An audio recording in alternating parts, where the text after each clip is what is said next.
For question 1, the very definition of a modulo, having no remainder, means it was an even division. Therefore, the answer is A.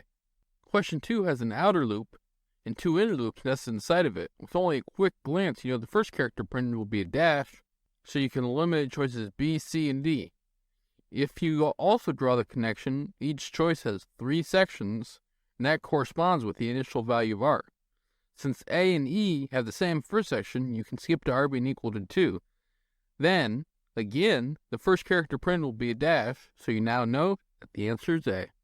For question 3, when OBJ is assigned an instance of B, B needs to show method that it's one that's used. Therefore, the answer is B. For question 4, this is literally called the find max method, so if you're familiar with the find max algorithm, the issue with this code should jump out immediately. If all the values in R are negative, you've erroneously set the max value to 0 and can never recover. Therefore, the answer is C. Question 5 is a bit of an unfair one. The only thing assessing is, do you remember the logical absorption law? If you do, good job. The answer is A. Question 6 shows you a method for determining if 3 strings contain the substring art at all. However, this method is flawed because concatenating the strings can create new art substrings that weren't in the original strings. Therefore, the answer is A, as the concatenated strings similar in today create a new art substring. Question 7 uses 2 nested for loops. The outer loop starts at a particular index, and the inner loop starts at the same index as the outer loop. On each iteration of the inner loop, the index is checked to see if it is even, and if so, it is printed. That's why the answer is C. Question 8 asks, what is the opposite of the condition, x greater than 5? The opposite of greater than is less than or equal to, so the answer is D. Question 9 asks for the best expression to sum 2 dice rolls. Only answer E accounts for the possibility of both math.random calls resulting in 0, so it's the correct answer. Question 10 covers an interface, class, and subclass. Answer D is incorrect because it tries to assign an instance of a class that doesn't implement the student interface to a student variable. Therefore, the answer is D. Question 11 builds the backwards version of a string and checks if it's a palindrome. Answer E is correct because it's the only palindrome. Question 12 involves a Boolean expression. Applying De Morgan's law to the second part of the expression produces not x and not y. The expression can then be reordered to be x and not x and y and not y. Since something and not something is always false, and false and false is always false, the answer is B. Question 13 involves going through an array. You start modifying elements of the second element, so answer D and E are automatically wrong. The second element will become the first element plus 3, so 20. Given that, you can eliminate C. You go ahead by 3 each time, so you can toss out B from that because it changes to the third and fourth elements. Therefore, the answer is A. Question 14 tests your knowledge of short circuiting. If A equals B, and they are both greater than C, the code will return the wrong result. The first condition evaluates to false with a short circuit, goes to the second condition evaluates to false with a short circuit, and then returns C even though A and B were greater than C. Therefore, the answer is C. Question 15 involves good old straight line recursion. The function recursively calls itself until the argument equals 10, and then prints out the argument. Therefore, the answer is A, 10. For question 16, the calc function takes a 2-dimensional array as input and outputs the column index of the greatest number. It does this by iterating through the array and comparing each element to the current maximum value, and if it's greater, it records the element's column index and updates the maximum value. Therefore, the correct answer is D, the column index of the greatest number in the array. Question 17 starts a for loop at 1 and iterates by 2 each time. Therefore, the answer is D, as starting at 1 and summing up every other number sums up the odd numbers. Question 18 asks how good you can do code math. 404 divided by 10 is 40 because it is integer division. 40 times 10 is 400, and 400 plus 1 is 401. Therefore, the answer is D. Question 19 asks what condition does that while loop need to have to print nothing? The first condition will print nothing because the loop is never entered. The second condition will print nothing because the loop is only iterated through once. X isn't even, and then the loop is exited. Condition 3 ends up not printing anything either because X never becomes even to execute the print statement. Therefore, the answer is E, as all conditions print nothing. Question 20 asks, given some string acorn, what string does acorn.substring is 02 result in?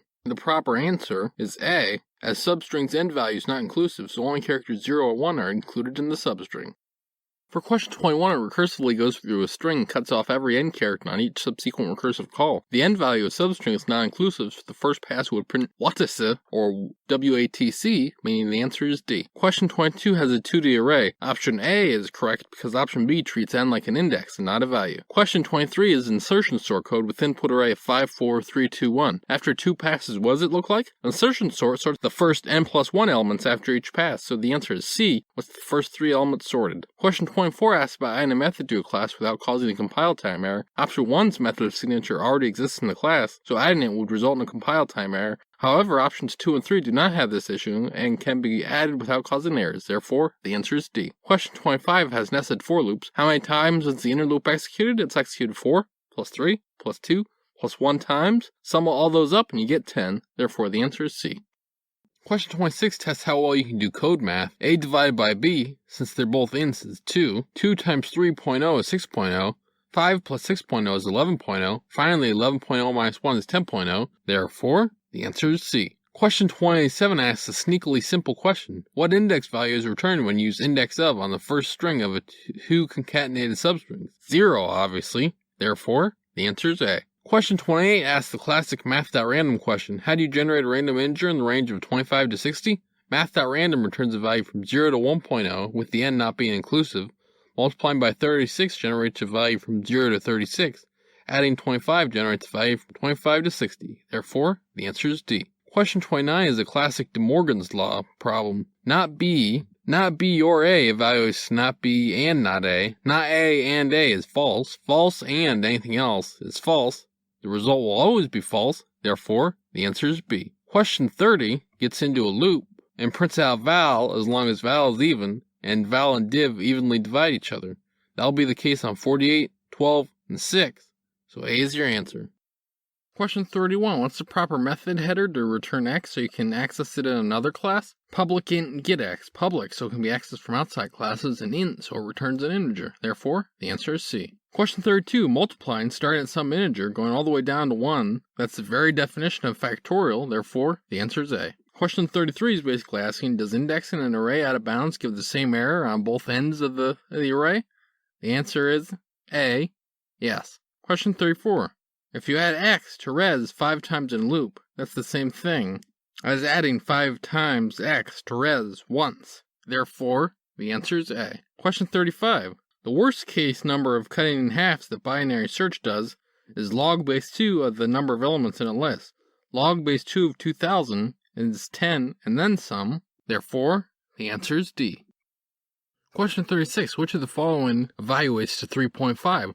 Only in the first one is the 2 cast to a double before any division takes place. Therefore, the end result ends up being 3.5 in the first one, making the answer A. Question 37. Given some unknown object whose length you found with dot length, that would have to be an array, so B as length on a string is a method. Question 38. This is asking if you caught the integer overflow at play. Q will eventually print, so the answer is B, as I will eventually become so big that it overflows and becomes negative, therefore becoming less than 0. Question 39. Every statement about arrays here is true, except the fact that arrays can hold values of different types. They cannot do that, therefore the answer is D. Question 40. Can you pass this exam? The answer is no. In all seriousness, if you studied well, you can definitely pass the exam. Just make sure you're practicing along with this and not just observing. I normally make content teaching you how to code in Python, Java, and JavaScript, so if that sounds interesting to you, please subscribe.